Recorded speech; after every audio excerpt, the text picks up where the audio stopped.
funcionario, ¿no? Se va asentando entonces una relación perversa. Pero la corrupción tiene varias caras, además, ¿no?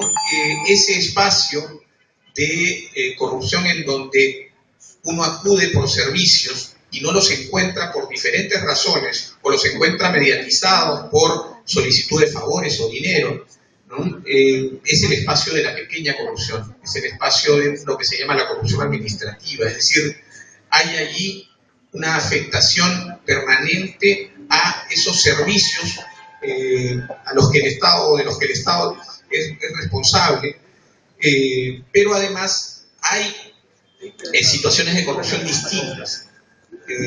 Estoy hablando, por ejemplo, de los espacios de la gran corrupción, en los que no hay necesariamente esa relación inmediata, pero sí hay grandes afectaciones, en este caso sí a dinero o a bienes públicos.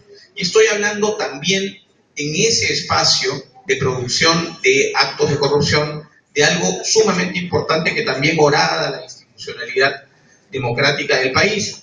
Y esto que me tocó decir hace algún tiempo relacionando la idea de corrupción con la idea del disentimiento desde el ciudadano, me remonta a un estudioso argentino, un constitucionalista y sociólogo argentino que se llama Roberto Gargarella, que dice que en buena cuenta, si nosotros en base o en virtud al contrato social le hemos entregado a los gobiernos que representan al Estado la autoridad para ejercer el ius puniendi, es decir, el castigo frente a la contravención de una norma de prohibición, le hemos entregado a los gobiernos además la capacidad de administrar justicia, le hemos entregado a los gobiernos la capacidad o la autoridad de diseñar políticas públicas, lo mínimo que podemos hacer es reservarnos nuestro derecho a discrepar, nuestro derecho a ser vigilantes. O'Donnell diría nuestro derecho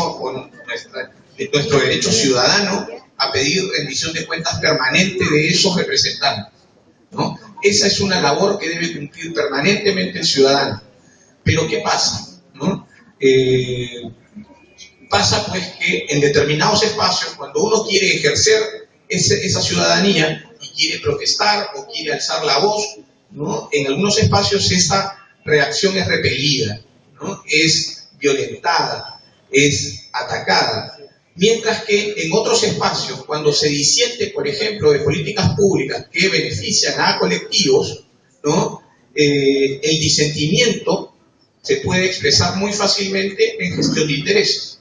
Es muy fácil para algunos sectores llegar a los espacios públicos en donde se están tomando decisiones.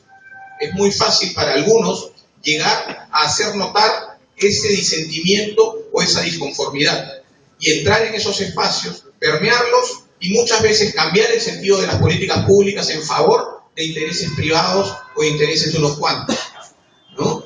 Entonces ustedes ven perfectamente cuáles son las diferencias. Cuando a veces algunos disienten, son repelidos. Cuando a veces otros disienten, son invitados al Parlamento, ¿no? Esa es una paradoja que hay que empezar a discutir, que hay que empezar a combatir, además, porque eso genera, por cierto, ¿no?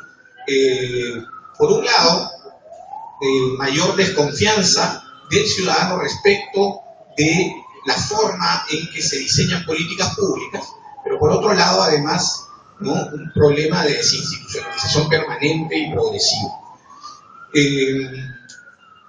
Ahora, lo que yo les decía al iniciar la exposición, creo que es básico para entender de qué hablamos cuando hablamos de corrupción, ¿no? Les decía, no necesariamente, o la corrupción no necesariamente afecta patrimonio del Estado.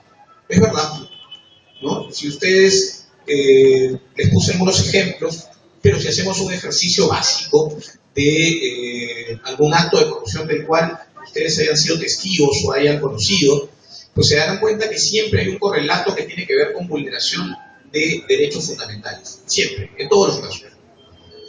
No hay excepción. Hablo, por ejemplo, del tráfico de influencias, ¿no es cierto? Que es un delito bastante recurrente dentro del espectro de delitos contra la administración pública en el país. La idea de que un ex ministro de Estado, por ejemplo, pueda, y no voy a decir nombres, pero ustedes van a reconocer el caso, un ex ministro de Estado pueda acudir o más bien recibir la visita de una alcaldesa, ¿no es cierto?, que le dice que puede, si es que acaso puede representarla en un proceso, y él le dice, bueno, sí puedo representarte porque además yo conozco a los jueces que van a dictaminar en el caso, ¿no es cierto? Conozco a los magistrados del Jurado Nacional de Elecciones que van a tener que revisar tu caso, porque estaba pendiente una